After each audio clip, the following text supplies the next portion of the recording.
সুবিধাভোগী প্রশাসন নিয়ে বেকায়দায় অন্তর্বর্তী সরকার। গত ১.৫ দশকের আওয়ামী লীগ সরকারের শাসনামলে জনপ্রশাসনে অনুমোদিত সংখ্যার চেয়ে প্রায় ১.৫ গুণ বেশি কর্মকর্তাকে পদোন্নতি দিয়ে জ্যেষ্ঠ সচিব ও সচিব করা হয়েছে।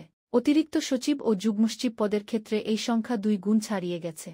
গত ৮ আগস্ট অন্তর্বর্তী সরকার ক্ষমতা গ্রহণের পর বিক্ষুব্ধ কর্মকর্তারা সামনে আসতে শুরু করেছেন। পদোন্নতি প্রদানের দাবিতে অনেকে বিক্ষোভ করছেন, এমনকি বিষয়টিকে কেন্দ্র করে সচিবালয় কর্মকর্তাদের মধ্যে হাতাহাতির মতো ঘটনাও ঘটতে দেখা গেছে। একই সঙ্গে শেখ হাসিনার সরকারের সময় গুরুত্বপূর্ণ দায়িত্ব পাওয়া কর্মকর্তাদের সরিয়ে সেখানে নতুন মুখ আনতেও দেখা যাচ্ছে। ফলে মাথাভারী প্রশাসনের মাথা আগামীতে আরও ভারী হতে যাচ্ছে কিনা সেই প্রশ্ন উঠছে। এর মধ্যেই আবার অভিযোগ পাওয়া যাচ্ছে যে আওয়ামী লীগ আমলে সুবিধা পাওয়া কর্মকর্তাদের কেউ কেউ নতুন সরকারকে সহযোগিতা করছেন না। সব মিলিয়ে ক্ষমতা বদলের ১.৫ মাস পরেও প্রশাসনে এক ধরনের অস্থিরতা ও সরকারি কাজে ধীরগতি দেখা যাচ্ছে, যা নিয়ে বেশ বেকায়দায় পড়েছেন অধ্যাপক ড. মুহাম্মদ ইউনূসের সরকার। কর্মকর্তাদের ভারে ভারসাম্যহীন প্রশাসন।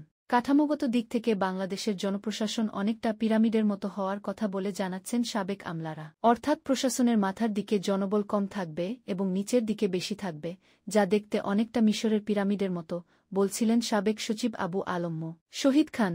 অথচ এখন সেটির উল্টো চিত্র দেখা যাচ্ছে।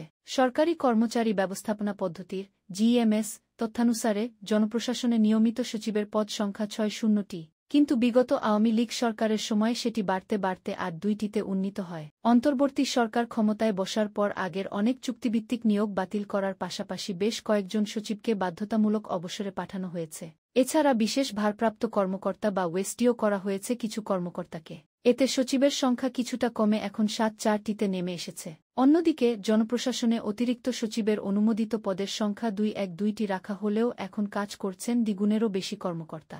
সরকারি কর্মচারী ব্যবস্থাপনা পদ্ধতির জিএমএস হিসেবে বর্তমানে কর্মরত অতিরিক্ত সচিবের সংখ্যা প্রায় ৫-৪-৬ জন। এছাড়া একই অবস্থা দেখা যাচ্ছে যুগ্মসচিব পদটির ক্ষেত্রেও।